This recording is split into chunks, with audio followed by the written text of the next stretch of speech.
जय श्री कृष्ण। यह कहानी द्वापर युग में पांडव वनवासी का जीवन जी रहे थे उस समय की है। उस समय महाकपटी दुर्योधन हस्तिनापुर में एक राजविलासी जीवन जी रहा था। एक दिन महर्षि दुर्वासा अपने शिष्यों के साथ हस्तिनापुर अतिथि बनकर पधारते हैं। दुर्योधन ने काफ़ी अच्छी तरह से उनका अतिथि किया।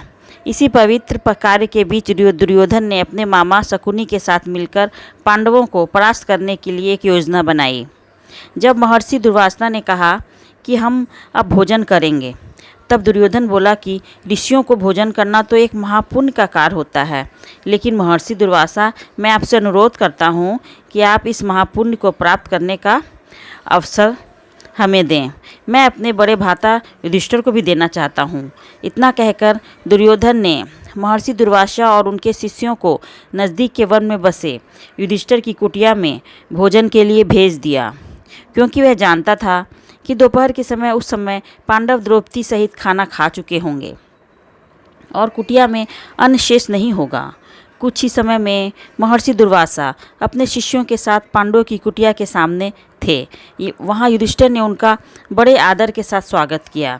महर्षि दुर्वासा ने युधिष्ठिर को दुर्योधन के साथ हुआ अपना वार्तालाप भी बता दिया और कहा कि मैं और मेरे शिष्य स्नान करने के पश्चात भोजन करेंगे।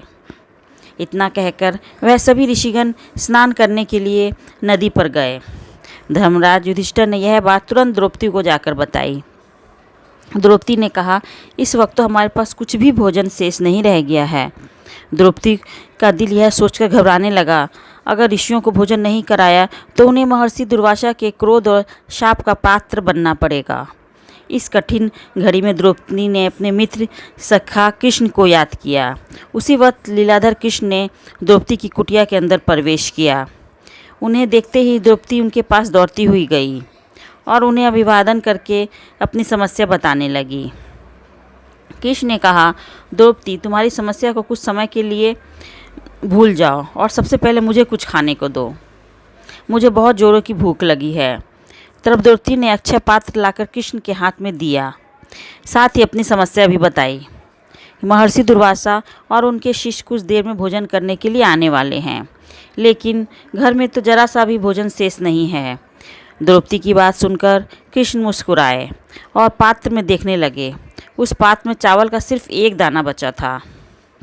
वह देखकर भगवान कृष्ण बोले कि ये क्या, इसमें तो बहुत खाना बचा है और यह चावल का यह बचा हुआ दाना उन्होंने खा लिया।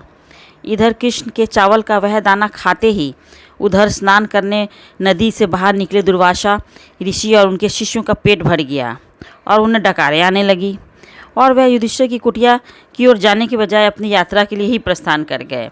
इस तरह चावल के एक दाने से कृष्ण भगवान ने ऋषियों को पेट भरकर उनके क्रोध और शाप से पांडवों की रक्षा की।